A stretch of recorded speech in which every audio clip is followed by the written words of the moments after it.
You have a massive drive by China and India. We know we've documented all of their accumulation of silver to accumulate silver too. And China is going to great lengths to hide it in terms of how much they're producing and how much they're going around accumulating in unrefined forms because it doesn't reflect in the price. Silver will have its day. And I think China is a perfect example of it. They do things thinking in terms of years and decades. We think in terms of minutes. But when, one of the biggest exporters in the world goes to net import and they're already the number 2 largest producer in the world, it should tell you where silver ultimately will go. It's not tier 1, but it's strategic. It is not an industrial metal as we are led to believe. It's a strategic metal. While global attention has been fixated on the rising geopolitical tensions between China and the West, a more discreet yet equally significant battle has been brewing in the financial markets. China has been quietly amassing large reserves of both gold and silver, signaling a potential shift in the global economic order. This accumulation highlights a growing need among developing nations for substantial resources to bolster their economic strategies. Beyond its gold stockpiling, China has also been ramping up its silver reserves. The Shanghai Metals Exchange has seen a notable uptick in silver trading, with prices frequently surpassing those on Western exchanges. This has led to speculation that China deliberately drives up silver prices to deplete Western resources. India, too, has emerged as a major player in this silver race, importing vast quantities from the West over the past few years. With India's recent decision to reduce its import duties on silver, the demand for the metal is expected to rise even further. Reports indicate that Chinese companies offer twice the Western price for unrefined silver dore and concentrates, especially in Latin American markets. This strategy allows China to refine the silver domestically, keeping it off global markets and preserving its strategic advantage. Similarly, India has accelerated its silver accumulation, mirroring China's approach as both nations tap into the reserves of key exchanges like the LBMA and COMEX. Experts, such as Schectman, suggest that silver is now gaining recognition for its strategic value beyond industrial applications, as evidenced by these massive stockpiling efforts. This accumulation hints at a potential revaluation of silver shortly, as dwindling supplies and rising global demand could spark a dramatic price increase. After years of suppressed prices, silver may be on the brink of a significant resurgence, with China and India's actions potentially setting the stage for a historic price spike. We will present clips from Andy's latest interview. But before we do, please take a little time to like this video, subscribe to the channel, and turn on the notifications bell for more videos like this. We appreciate the support and hope you enjoy the video. One other thing I'd like to mention, a lot of people say, well, okay, fine, if all of these countries are accumulating gold, what does it mean for silver? And there are some very important things to understand about silver. Number one, first and foremost, China is the number 2 largest producer of silver in the world. And they, for many years, have been a net exporter because they mine all of these other metals. And if you remember, silver is largely a byproduct metal, where in North America, or I guess in all of the mining companies out there, only account for about 25–30% of the silver that comes to market. So China and their smelters had tons of silver for years. They would export it. As of this year, they have now become shifted from net exporter to net importer. And it's been driven by increased imports and also by rebalancing their domestic market and not sending out all of this silver that they've been accumulating as a byproduct of other endeavors. And this, first and foremost, is really, really big. So the number 2 producer of silver in the world is now a net importer instead of a net exporter.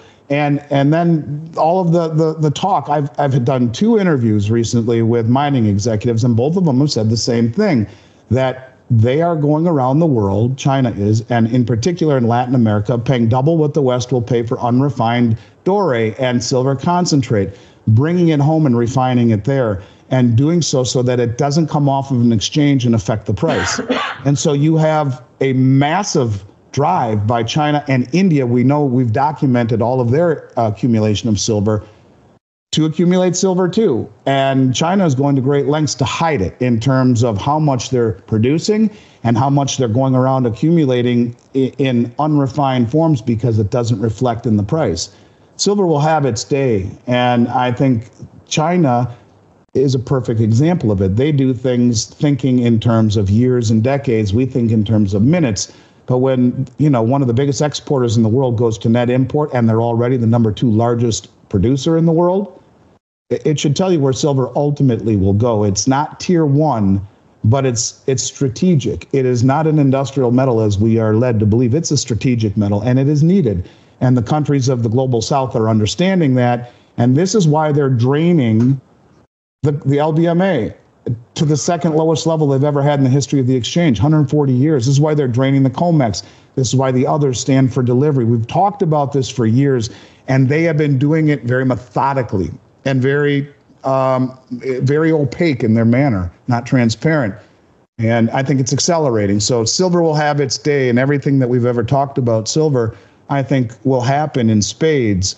It'll just happen in a manner. It will go from 0 to 100 just like that. We'll wake up and see it repriced or to a whole different level when there just isn't the ability to accumulate it on the exchanges, which are being bled dry. And at some point, all of the people who have silver that would otherwise sell it, they're not going to sell it at the Western price. It will be sold at a price far higher, and probably a price that is then revalued or controlled by countries like China, who, as it is right now, are selling it for $4 an ounce higher in Shanghai. What if it was $40 or $400? It's the same thing as us talking about revaluing gold, where Senator Loomis for Wyoming can say, yeah, I like Trump's idea of the strategic Bitcoin account. We should do that and fund it partially by revaluing our gold that's held by the Fed. Well, there you go. I mean, it's one thing for the Dutch National Banker, the head of the Dutch National Bank, to say, yeah, we're going to revalue gold because it's in the gold revaluation account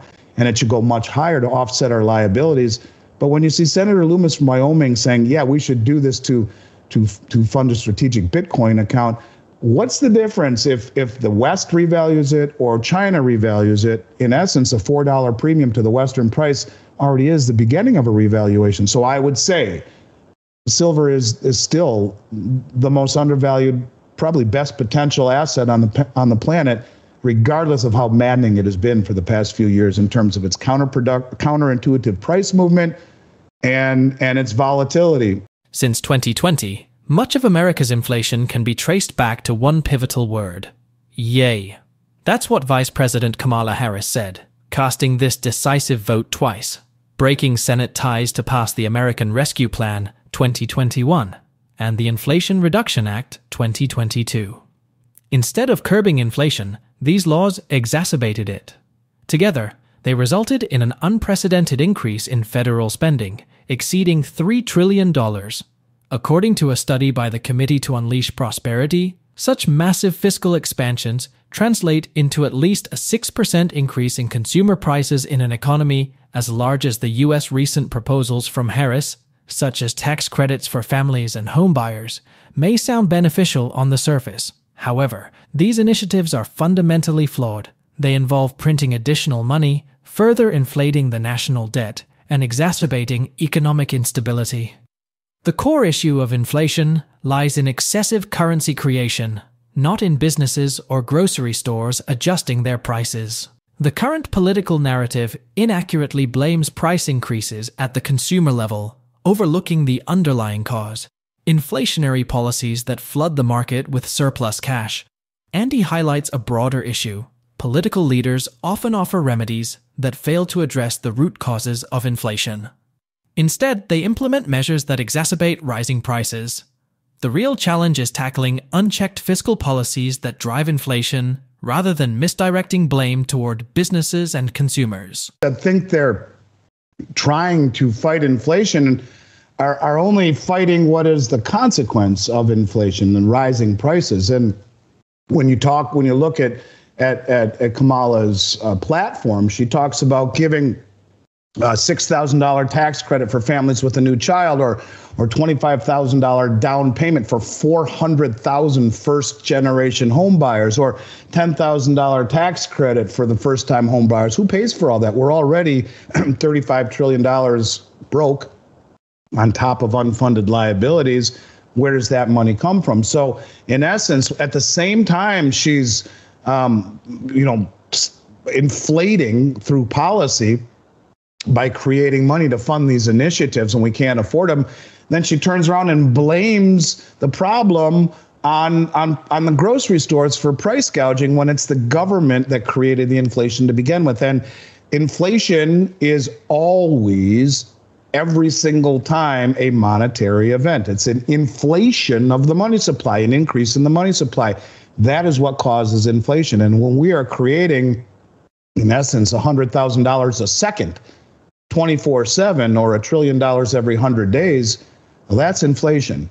It's not the cause of the rise, or the rising prices aren't inflation. And we've been indoctrinated into believing the CPI, the Consumer Price Index, the CPI, from the Bureau of Labor Statistics, take the L out of that, and it just be the BS, is inflation. That's not. Rising prices are a symptom of inflation. It's the irresponsibility, fiscal policy, and brain dead monetary policy of the Fed and of the government that are creating these distortions to begin with. And it just goes to show how uninformed the public is, and certainly how uninformed someone like Kamala Harris is in saying this nonsense. I mean, just looking at it alone, just the cost of farmers to process, package, and deliver their food has gone up 31%.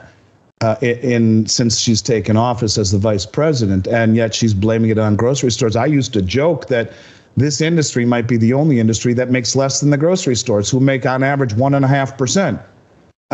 They're not the problem. The problem is through all of the inputs that have gone up in cost, fuel and seed and certainly fertilizer, most of which comes from Russia, and all of these input costs have gone up, and blaming it on and then trying to impose capping prices. You go back to the 70s. Analysts predict that the increasing demand for silver and its constrained supply might trigger a silver squeeze, akin to the one seen in 1980. If investors react by rushing to acquire silver, prices could surge dramatically, potentially causing major disruptions in the global economy. Share your thoughts on Andy's prediction in the comment section below. Also, ensure you like this video, subscribe to the channel, and turn on post notifications for more videos like this. Until next time.